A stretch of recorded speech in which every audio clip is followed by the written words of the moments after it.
I built this epic base and it cost me almost nothing. Have you ever wanted to make an epic display base but you don't have the funds for all the fancy resin, ultraviolet, LED light shenanigans? Well, I have 5 things that you can use to keep your basing skills going up and keep your overall costs going down. And if you stick around to the end, I'll have a bonus tip for you that will take your bases to the next level. Look what I got.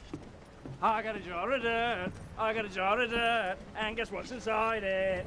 By the end of this video, you'll have some ideas on what you can use to make an epic display base for any miniature, and keep the cost within the tight budget of any hobbyist pocket. This is Cursed Crusader Arts.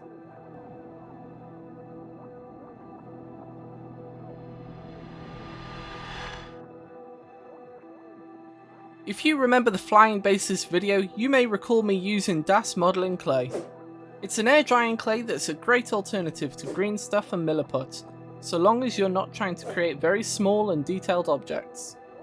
It only costs about £4.50 for the kilogram, and it's available in most hobby stores, making it an easily accessible resource that will last you a long time before you need to get any more. Das is great for bases, especially when you need to fill in large amounts of negative space. I used it here to make some mounds that I topped off with sand, create variations of textures on the inside of the walls, and used it in a mold to create every single brick you see on this base, even the individual ones. The other benefit to Das is that it's an air drying clay, so you don't need to bake it for hours and hours, and you can paint right on top of it. I'd recommend building in bulk so that when you do your future projects, you already have all the bricks you could dream of.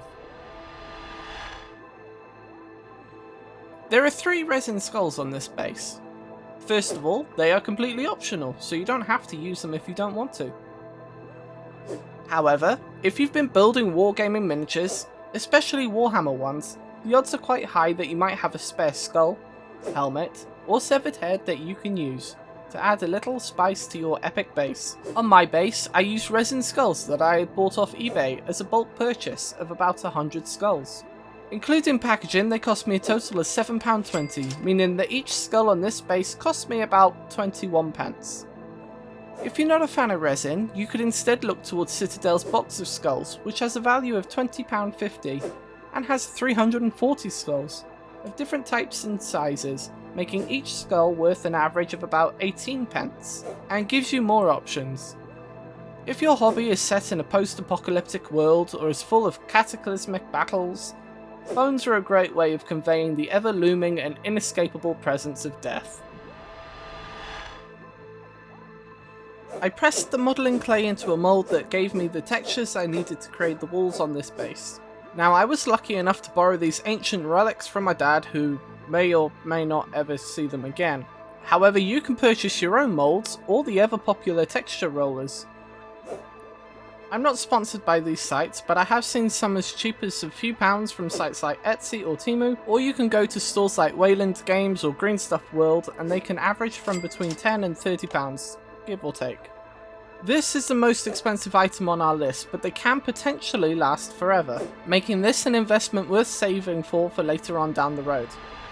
But if you don't have these and still want bricks, you can make them with your own 2 hands. Get yourself some clay and press it down with something that's large and flat, like a ruler or some kind of board. Press it down evenly until you get the width that you want, depending on the kind of brick that you're using. You can then cut this into strips with your hobby blade and texture them however you want. Once they've dried, you have yourself some handmade bricks, making your base just that bit more unique. Your house is filled with all kinds of resources that you can conveniently pilfer for your own use.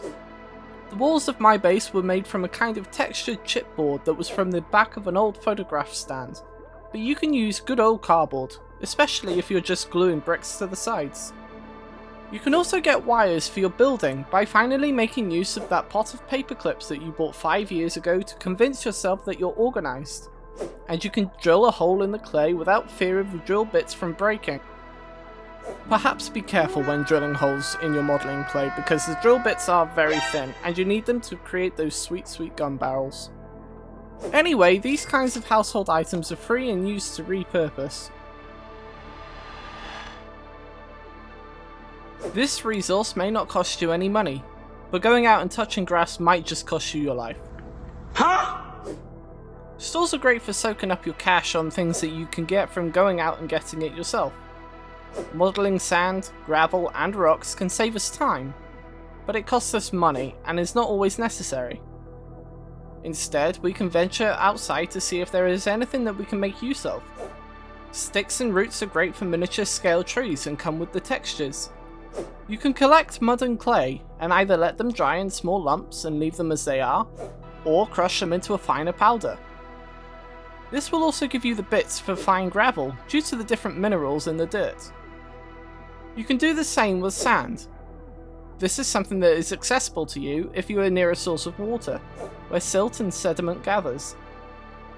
Moss is also useful. You can apply this after your paint job for a natural look, or paint over it. Either way, it looks infinitely better than that floppy rubber that you get in hobby stores. While you're outside, take time to look at the environment around you to draw inspiration on things you can replicate in your miniature bases, and soon you'll be on your way to making dioramas or entire battlegrounds. But make sure to wash and bake everything that you gather so that it's sterilized and removes any bugs before you...